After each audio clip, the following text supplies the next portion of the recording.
Vikramshila IAS coaching institute 14 बीघा ऋषिकेश उत्तराखंड कर रहे थे हम लोग। आज हमारा टॉपिक है उत्तराखंड में गोरखा शासन। तो गोरखा शासन वेरी वेरी इंपॉर्टेंट प्री और मेंस पॉइंट ऑफ व्यू से। तो सबसे पहले नेपाल साम्राज्य की स्थापना के बारे में बता रहा हूं। तो 18वीं शताब्दी में नेपाल छोटी छोटी 24 रियासतों में विभक्त था, जिन्हें चौबीसी कहा जाता था। क्या बोलते थे?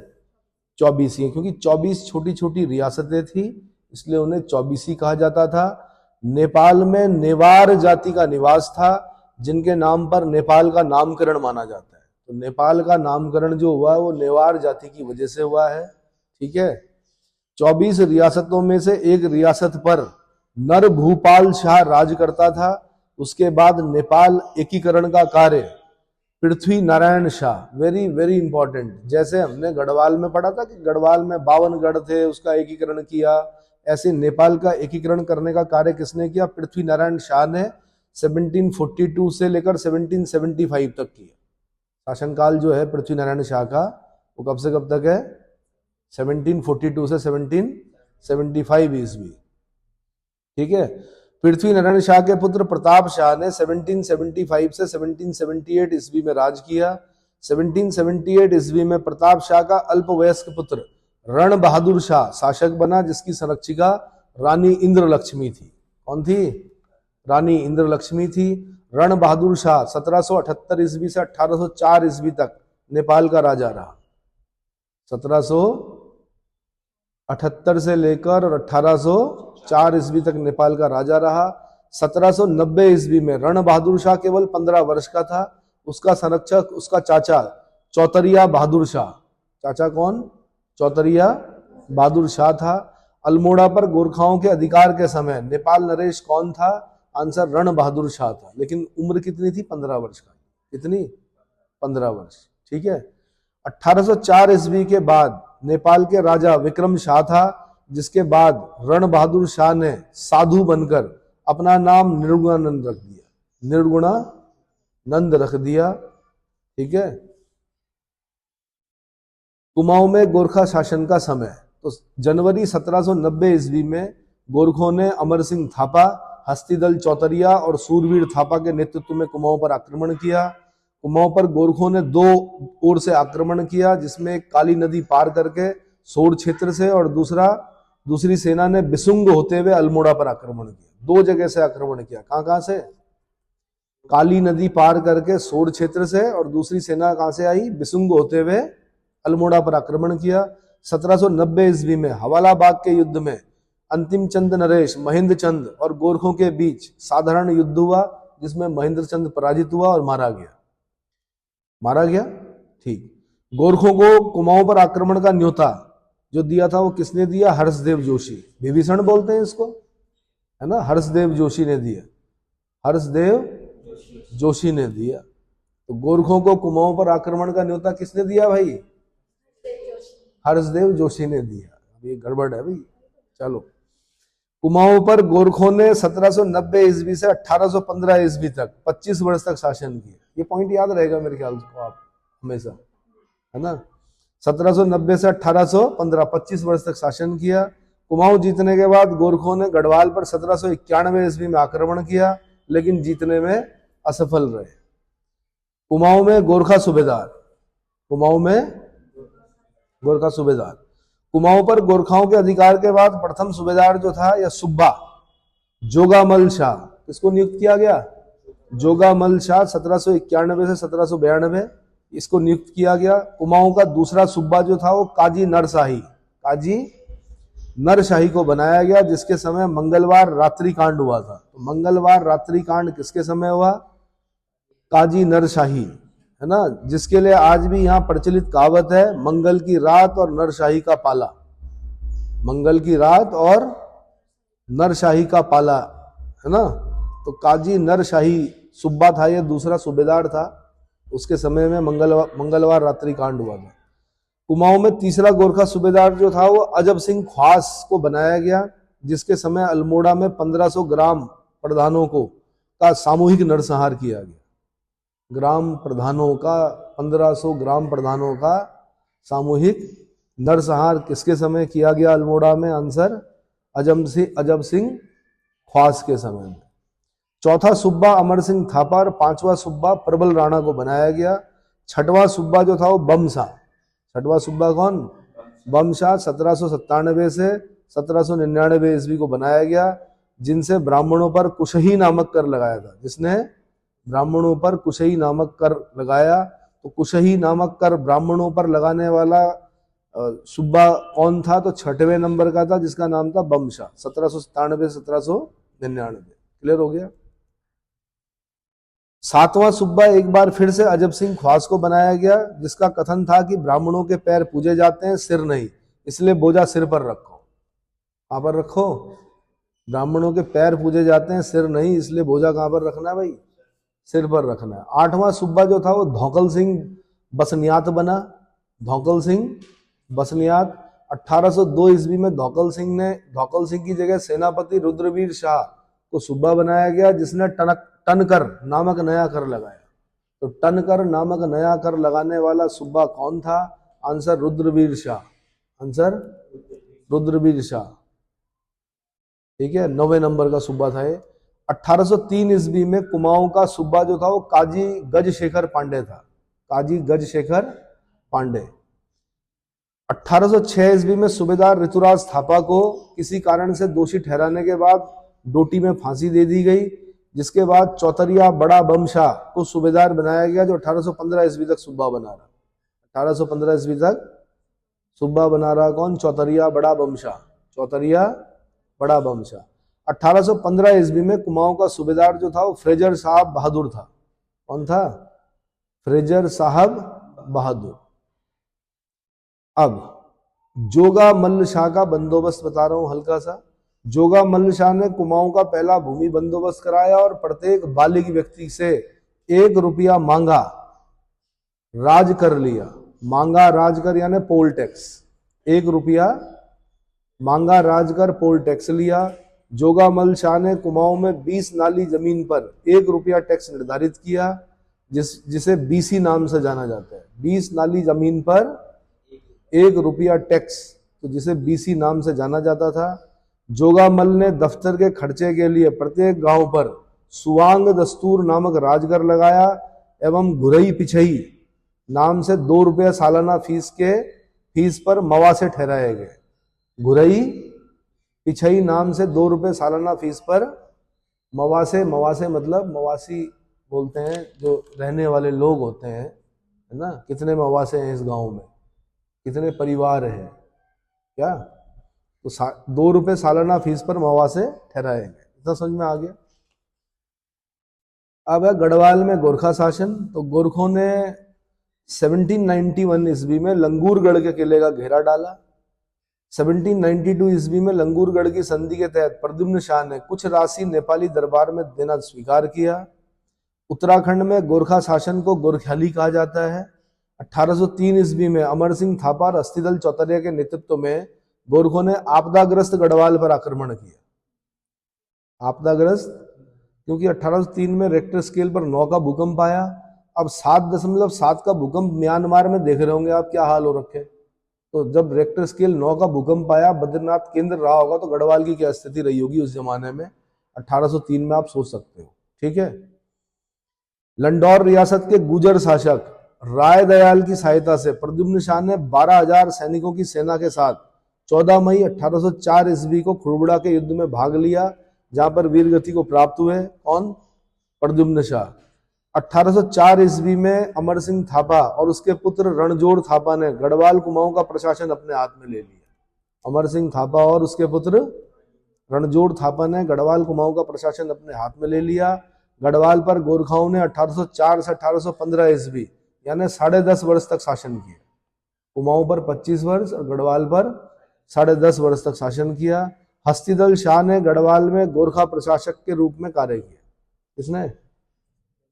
हस्तिदल शाह। अब गोरखा शासन की प्रशासनिक व्यवस्था के बारे में बता रहा हूं। तो गोरखा प्रशासन फौजी शासन था जो सूबेदार के अधीन होता था।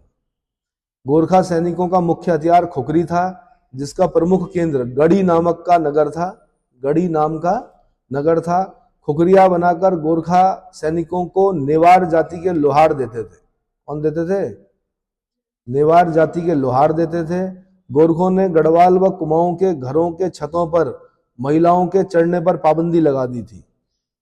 गढ़वाल व कुमाऊं के घरों की छतों पर महिलाओं के चढ़ने पर पाबंदी लगा दी थी। गोरखा शासन में न्याय एवं मुकदमों का कार्य देखने वाला अधिकारी विचारी होता था।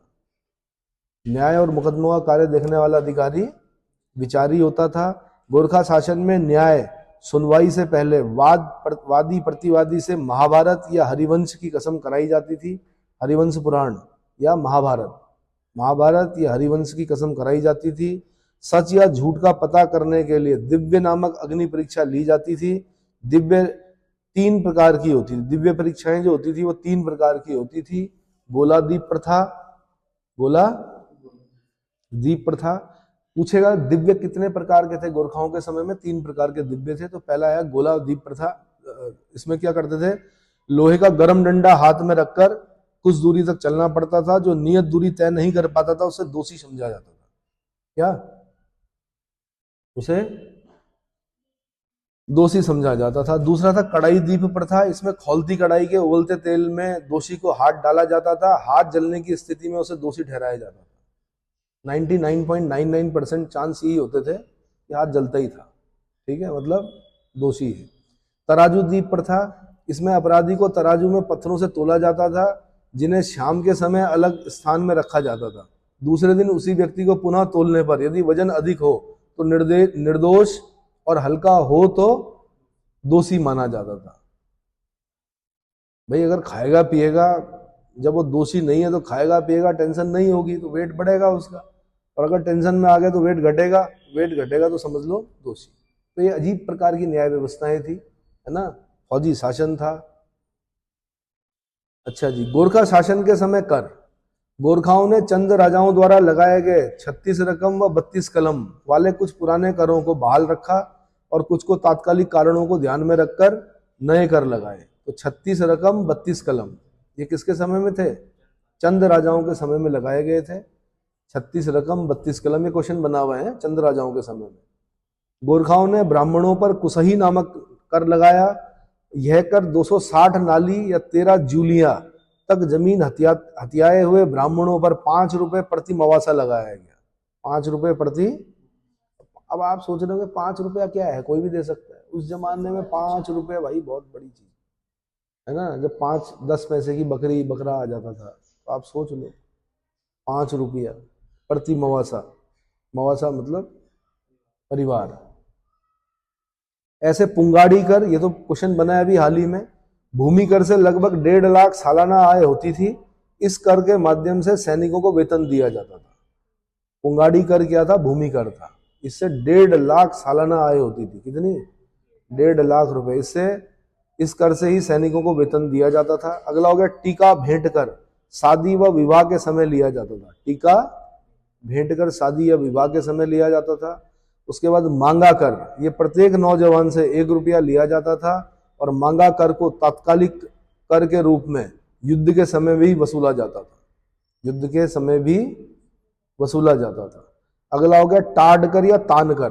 टांड कर या तान कर हिंदू व भोटिया बुनकरों से लिया जाता था। टांड कर या तान कर इनसे हिंदू व भोटिया बुनकरों से लिया जाता था। ऐसी तिमारी सैनिकों को देय वेतन होता था, जिसके तहत फौजदार को 4 आना और सूबेदार को 2 आना देने पड़ते थे। फौजदार को 4 आना और सूबेदार को 2 आना देने पड़ते थे। ऐसे अगला हो गया सलामी। एक प्रकार का नजराना होता था। एक प्रकार का नजराना। अगला हो गया मिझारी कर। शिल्प कर्मियों व जागरिया ब्राह्मणों से लिया जाता था। मिझारी नामक कर किससे लेते थे? शिल्प कर्मियों और जागरिया ब्राह्मणों से लिया जाता था। अगला हो गया भौकर। मौकर। मौकर मतलब प्रति मौ। कितने मौ है भाई? मवासे मौ, ये शब्द क्या उनके लिए? कितने लोग हैं, कितने मौ हैं। प्रति परिवार पर लगने वाला 2 रुपया कर, जिसे चंद राजाओं ने भी लगाया था। इस कर को घरई पिछई भी कहा जाता था। तो मौ कर को क्या बोलते थे? घरई पिछई कर। चंदों के समय में भी था, गोरखाओं ने भी लगाया। अगला है सायर, तो सीमा व चुंगी कर। अगला है मरोकर। मरोकर मतलब पुत्रहीन व्यक्ति से लिया जाता था। मरोकर किससे लिया जाता था? पुत्रहीन व्यक्तियों से लिया जाता था। अगला हो गया घीकर, ये दुधारू पशुओं पर लगता था, घीकर। अगला हो गया रहता, गांव छोड़कर भागे हुए लोगों पर लगता था।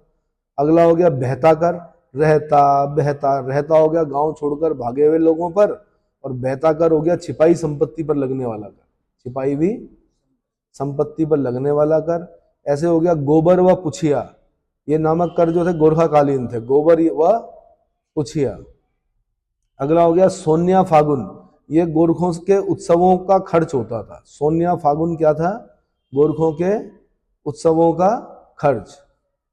अगला हो गया दोनिया कर, मेवाती और हेडी भावर के पहाड़ी पशुचारकों द्वारा वसूला जाता था।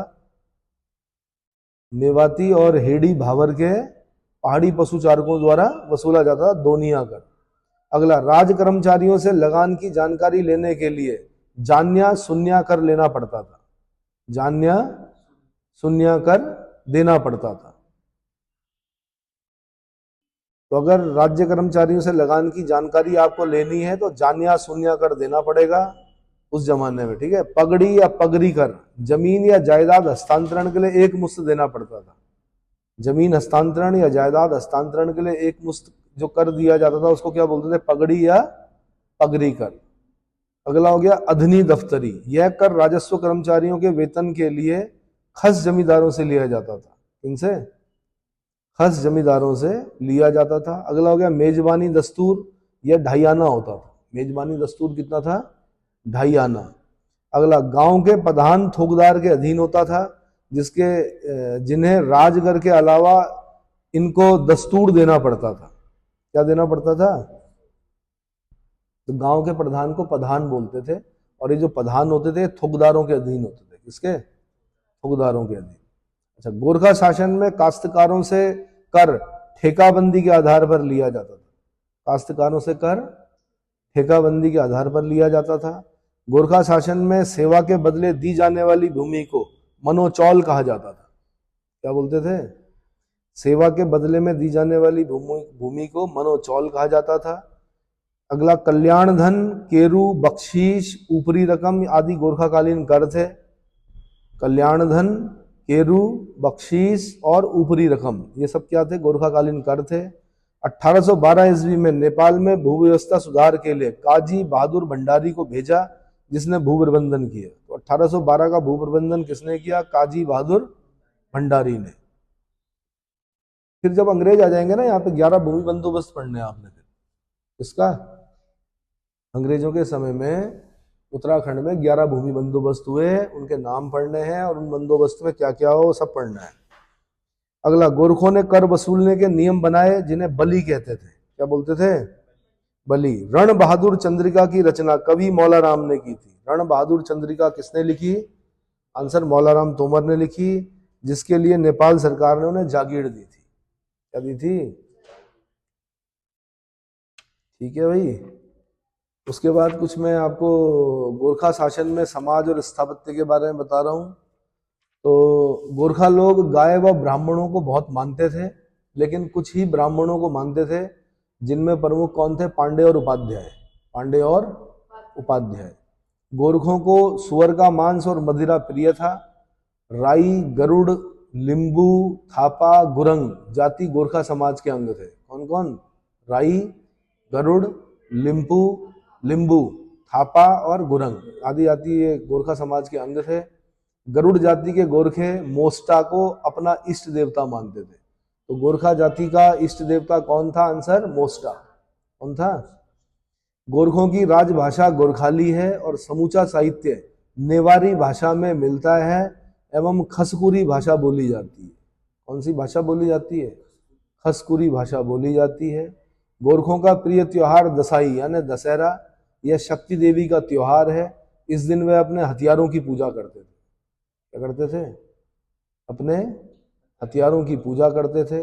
गोरखों ने केदारनाथ, बद्रीनाथ व जागेश्वर आदि जगहों के तीर्थ यात्रियों के लिए सदाव्रत लगाए थे, और देहरादून में गुरु राम राय के महंत हरिसेवक को सदाव्रत के लिए चुना था।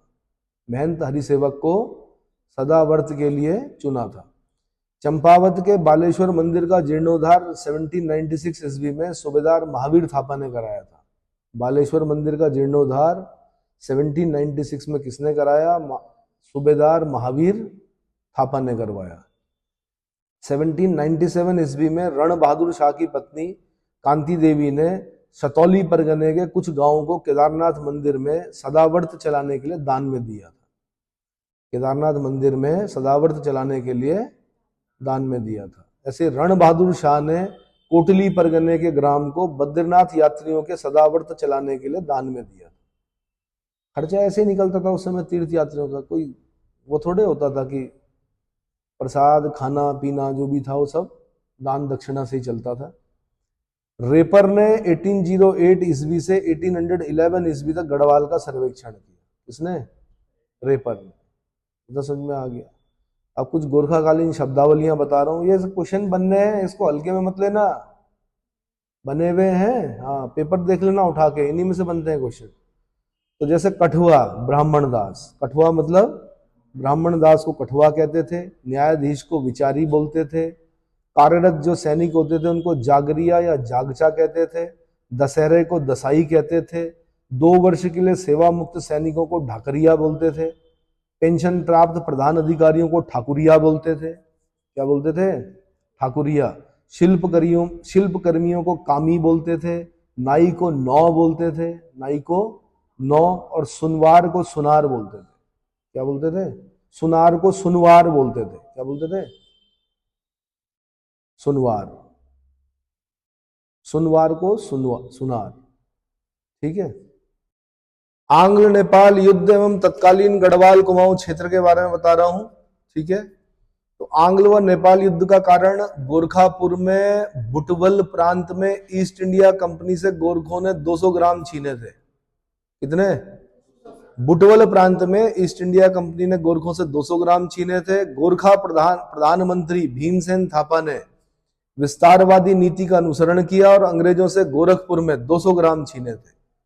अंग्रेजों से गोरखपुर में 200 ग्राम छीने थे। नेपाल के साथ विवादित इलाकों के बारे में समझौता करने के लिए अंग्रेजों ने मेजर ब्रेडसा को चुना था। यहां से क्वेश्चन बना हुआ, मेजर ब्रेडसा वाला। कौन सा? मेजर ब्रेडसा को चुना था। लॉर्ड हेस्टिंग का दूसरा नाम लॉर्ड मोयरा था। इसके नाम पर फोर्ट मोयरा भी बोलते हैं एक जगह को हम। किसको? अल्मोड़ा में लाल मंडी के किले को। अल्मोड़ा के। तो मैंने कहा लॉर्ड हेस्टिंग का दूसरा नाम फोर्ट मोयरा था, जिसने 1 नवंबर 1814 ईस्वी में गोरखों के विरुद्ध युद्ध की घोषणा की। तो आंग्ल नेपाल युद्ध किसके समय हुआ? लॉर्ड हेस्टिंग्स के समय में हुआ। किसके समय में? लॉर्ड हेस्टिंग्स के समय में। अंग्रेजों ने गोरखों पर आक्रमण करने के लिए सेना को 4 भागों में बांटा था। Major general Marley, major general, इसको बिहार के रास्ते नेपाल की राजधानी काठमांडू पर हमले के आदेश दिए गए थे।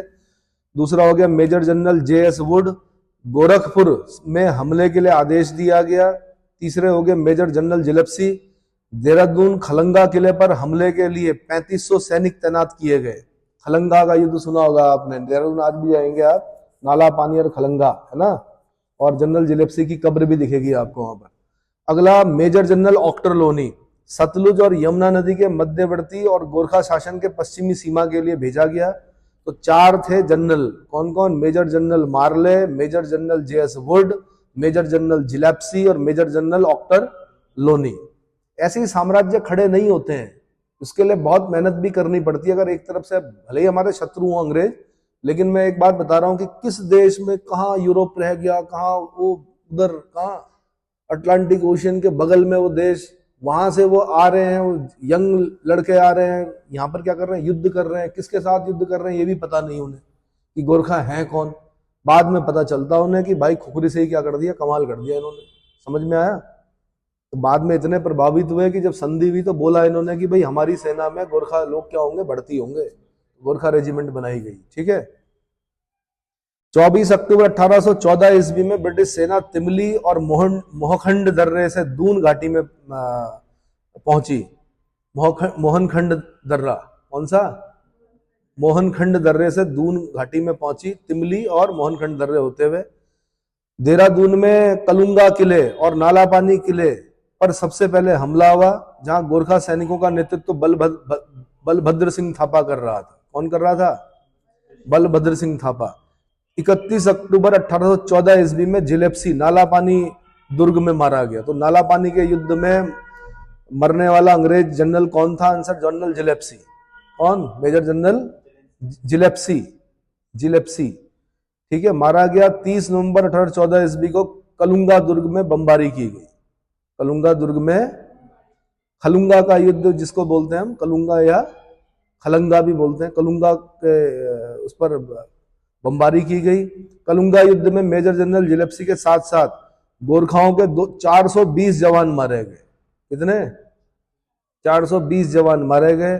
गोरखा सैनिकों में प्रमुख जो थे अमर सिंह थापा, रणजोड़ सिंह थापा, हस्तीदल चौतरिया, बमशाह और चामू भंडारी प्रमुख थे। ब्रिटिश सेनापतियों में मेजर जनरल ऑक्टरलोनी ही योग्यतम सेनापति था। मेजर जनरल ऑक्टरलोनी ही योग्यतम सेनापति था। गार्डनर की सहायता के लिए लॉर्ड हेस्टिंग्स ने कर्नल निकोलस के साथ प्रशिक्षित सेना भेजी थी। प्रशिक्षित सेना भेजी थी। 23 अप्रैल 1815 को गणनाथ डांडा के युद्ध में हस्तीदल चौतरिया मारा गया, जिसकी प्रशंसा कर्नल निकोल्स ने भी की। हस्तीदल चौतरिया की बहादुरी की प्रशंसा कर्नल निकोल्स ने भी की। अब अंग्रेजों के पास तो यार बंदूकें थी, बहुत सारी तोपें थी, गोला बारूद था और बड़ी प्रशिक्षित सेना थी, लेकिन इनके पास क्या इतने हथियार नहीं थे। ठीक है। 25 अप्रैल 1815 ईस्वी को अंग्रेजों ने अल्मोड़ा पर हमला कर दिया। 27 अप्रैल 1815 को गार्डनर और बमशाह के बीच संधि हुई, जिसके तहत गोरखाओं को कुमाऊं छोड़ने का प्रस्ताव था। 28 अप्रैल 1815 ईस्वी को बमशाह और कर्नल निकोलस की मुलाकात हुई और गोरखाओं द्वारा कुमाऊं छोड़ने का प्रस्ताव मंजूर किया गया। 15 मई 1815 ईस्वी को मलावगढ़ की संधि अमर सिंह थापा और ऑक्टरलोनी के बीच में हुई। अमर सिंह थापा और ऑक्टरलोनी के बीच में हुई। 2 दिसंबर 1815 ईस्वी में गजराज मिश्र ने कर्नल ब्रेदशाह, गजराज मिश्र के साथ कर्नल ब्रेदशाह ने संधि की। गजराज मिश्र नेपाल नरेश रण बहादुर शाह का गुरु था। गजराज मिश्र जो थे वो नेपाल नरेश रण बहादुर शाह के गुरुजी थे। नेपाल दरबार से संधि की पुष्टि न होने के कारण फरवरी 1816 ईस्वी में अंग्रेज सेना ने नेपाल पर चढ़ाई कर दी, क्योंकि दरबार ने मना कर दिया कि हम नहीं मान रहे इन संधियों को, है ना। इन संधियों को याद करना है आपने। अल्मोड़ा पर कब हमला किया, ये डेट याद करनी। 25 अप्रैल 1815। ई गार्डनर और बमशाह के बीच जो संधि हुई वो कब हुई? 27 अप्रैल 1800। ये डेट पूछता है आपसे पेपर में, ठीक है। ये मत बोलना कि जी डिजिट याद नहीं हो रही, डिजिट याद करनी पड़ेगी अगर ग्रुप से जैसे पेपर निकालने आपको, ठीक है। नेपाली दरबार की संधि की पुष्टि न होने पर, नेपाली दरबार से संधि की पुष्टि न होने पर फरवरी 1816 ईस्वी में अंग्रेजों ने नेपाल पर चढ़ाई कर दी। 4 मार्च 1816 ईस्वी में नेपाल सरकार ने संगौली की संधि को स्वीकार किया। संगौली के अनुसार टिहरी रियासत सुदर्शन शाह को प्रदान की गई और शेष को नॉन रेगुलेशन प्रांत बना दिया गया। नॉन रेगुलेशन प्रांत बना दिया गया। नॉन रेगुलेशन प्रांत व्यवस्था 1891 ईस्वी में खत्म कर दी गई। यहां से क्वेश्चन बना हुआ 1891, डेट पूछी हुई सन कि नॉन रेगुलेशन प्रांत व्यवस्था जो है वो कब खत्म की गई? 1891 में खत्म की गई। 1902 ईस्वी में संयुक्त प्रांत आगरा और अवध का गठन करके उत्तरांचल क्षेत्र का विलय इसी में कर दिया गया। ठीक है भाई। अब संगौली की संधि, ये संगौली पड़ता कहाँ है भाई? बिहार चंपारण में पड़ता है, ठीक है। पक्का चंपारण में ही पड़ता है। देखो डिस्ट्रिक्ट देखो। अच्छा, नेपाली सरकार ने ब्रिटिश, संगौली की संधि में क्या हुआ? नेपाली सरकार ने ब्रिटिश रेजिडेंट काठमांडू में रखना और अंग्रेजों ने गोरखों का ब्रिटिश इंडियन आर्मी में भर्ती करना स्वीकार किया। मंची और तीस्ता नदियों के मध्य छोटी पट्टी को सिक्किम के राजा को दे दिया गया एवं अवध से लगे भूभाग को अवध नवाब को दे दिया गया। अवध से लगे भूभाग को अवध नवाब को दे दिया गया। टिंकर एवं छांगरू क्षेत्र जो है नेपाल को दिया गया एवं नाभी एवं कुटी क्षेत्र ब्रिटिश साम्राज्य में मिला दिया गया। नाभी और कुटी क्षेत्र ब्रिटिश साम्राज्य में मिला लिया। हाँ जी, चंपारण जिले में पड़ता है संगौली और बिहार में, ठीक है। डिस्ट्रिक्ट चंपारण है, राज्य बिहार है। संगौली की संधि जो हुई थी वहां उसके नाम पर। गोरखा सेना के सेनानायक कौन कौन थे? तो अमर सिंह थापा नेपाल दरबार का प्रमुख पदाधिकारी, जिसके अधीन हस्तीदल चौतरिया और गढ़वाल के सेनापति रणधीर सिंह बसनियात था। गढ़वाल का सेनापति कौन था? रणधीर सिंह बसनियात। नेपाल सरकार का सर्वोत्तम अलंकार जो है काजी से अमर सिंह थापा को विभूषित किया गया था। तो नेपाल सरकार का सर्वोच्च सम्मान समझ लीजिए, अलंकरण जो था वो क्या था, काजी। तो वो उपाधि किसको दी गई थी, अमर सिंह थापा को। रणजोड़ सिंह थापा अगला कौन है, मौला राम ने इसे दानवीर कर्ण की उपमा से विभूषित किया है, जो अमर सिंह थापा का पुत्र था। यह कलाविदों और विद्वानों का अत्यंत सम्मान करता था। कौन, रणजोड़ सिंह थापा। अगला आ जाइए हस्तिदल चौतरिया, कृषकों के प्रति उदार था। इसके समय हरिद्वार जो था वो दासों की बिक्री का केंद्र था। हरिद्वार में मंडी लगती थी दासों की, गढ़वाल और कुमाऊं से लाए गए दास कहाँ बिकते थे, हरिद्वार में। हस्तिदल चौतरिया के समय में। अगला भैरव सिंह थापा 1808 से 1811 ईस्वी। इसमें नेपाल शासक द्वारा मौला राम को मिली सनद एवं जागीरों को छीन लिया था। मौला राम को जो सनद और जागीरें मिली थी उसको छीन लिया गया, किसके द्वारा, भैरव सिंह थापा, भैरव सिंह थापा ने। अगला 1812 ईस्वी में मूरक्राफ्ट कुमाऊं और गणराज्य होते हुए ऊन की विस्तृत जानकारी हेतु तिब्बत की यात्रा पर गया, जिसके साथ हैदर खां और हरकदेव पंडित भी थे, जो तिब्बत में गुसाइयों के वेश में गए थे। किसके वेश में, गुनसाइयों के वेश में गए थे। 1815 ईस्वी में कैप्टन हियारसी ने गोरखाली अफसरों के बारे में लिखा, ये चंचल, दगाबाज, विश्वासघाती और अत्यंत लालची एवं क्रूर होते हैं। यह कथन किसका है, कैप्टन हियरसी का है, 1815 में लिखा है। किसके बारे में, गोरखाली अफसरों के बारे में। इतना समझ में आ गया, चंचल, दगाबाज, विश्वासघाती और अत्यंत लालची एवं क्रूर। इसके बाद अगले लेक्चर में बताऊंगा उत्तराखंड में ब्रिटिश शासन प्रशासन, ठीक है।